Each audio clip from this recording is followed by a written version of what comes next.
Hi friends, welcome to Airaa world. அனைவருக்கும் இனிய புத்தாண்டு நல்வாழ்த்துக்கள். இப்போ நம்ம மாடி தோட்டத்தில் ஒரே ஃபேமிலியை சார்ந்த 2 செடிகளை நம்ம பார்க்க போகிறோம். நம்பர் 1 என்னன்னா கம்குவாட். இது பாருங்க ஃப்ரெண்ட்ஸ், இதான் கம்குவாட். இதை வந்து நர்சரியில் ஸ்வீட் லெமன் அப்படின்னு சொல்கிறாங்க. இது ஒரு சைனா வெரைட்டி. இதனுடைய பூக்கள் எலுமிச்சம்பழத்தினுடைய செடியினுடைய பூக்களை போல இருக்கும். புளிப்பும் இனிப்புமா இருக்கும். இந்த பழத்தை நல்லா பழுத்த உடனே என்ன பண்ணலாம்னா அப்படியே பறிச்சு அப்படியே சாப்பிடலாம். இப்போ மாடி தோட்டத்துக்கு நம்ம வந்தோம்னு வச்சுக்கோங்க, நமக்கு ஏதாவது ஒரு பழம் சாப்பிடணும் ஆசையா இருக்கு அப்படின்னா நம்ம அதுக்காக வெயிட் பண்ணாம இந்த பழங்களை அப்படி எப்பொழுதுமே இருக்கும், எவர் கிரீன், வருடம் முழுவதும் காய்க்கக்கூடியது இந்த கம்குவாட் ஸ்வீட் லெமன். அப்படியே பறிச்சு அப்படியே சாப்பிடலாம். இது விட்டமின் சி நிரம்பியது, ரொம்ப நல்லது.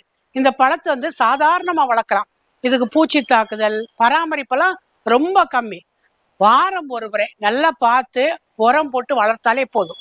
இதை கட்டிங் மூலமா வளர்க்கலாம், விதைகள் மூலமா வளர்க்கலாம்.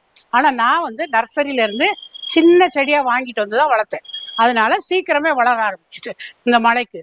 எனவே மாடி தோட்டத்திற்கு ஏற்ற செடி இது என்பதால் ஃப்ரெண்ட்ஸ், நீங்களும் இந்த செடியை வளர்த்து மகிழ்வீர். அதே மாதிரி இன்னொரு செடியை பற்றி நம்ம பார்ப்போம். அது என்னன்னு பார்க்கலாம். இன்னொரு செடி எது தெரியுமா ஃப்ரெண்ட்ஸ்? Table lemon. இது பார்த்தீங்களா, இதான் டேபிள் லெமன். இதை புஷ் ஆரஞ்சு அப்படின்னு சொல்லுவாங்க. இதை சைனாவில் வாஸ்து செடியாக வச்சுருக்காங்க. இதனுடைய பூக்களும் எலுமிச்சை பூ மாதிரி தான் இருக்கும். இதனுடைய ஜூஸ் ரொம்ப வாசனையாகவும் சுவை மிகுந்ததாக இருக்கும். ரெஸ்டாரண்ட்லலாம் இந்த புஷ் ஆரஞ்சினுடைய ஜூஸை வெல்கம் ட்ரிங்காக கொடுக்குறாங்க.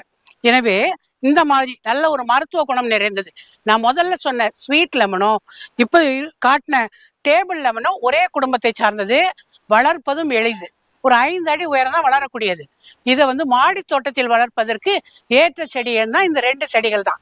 எனவே ஃப்ரெண்ட்ஸ், நீங்க என்ன பண்ணணும், போய் நர்சரியில இந்த மாதிரி சுலபமாக பராமரிப்பு குறைந்த செடிகளை வாங்கி பலனடைவீர். நன்றி, வணக்கம்.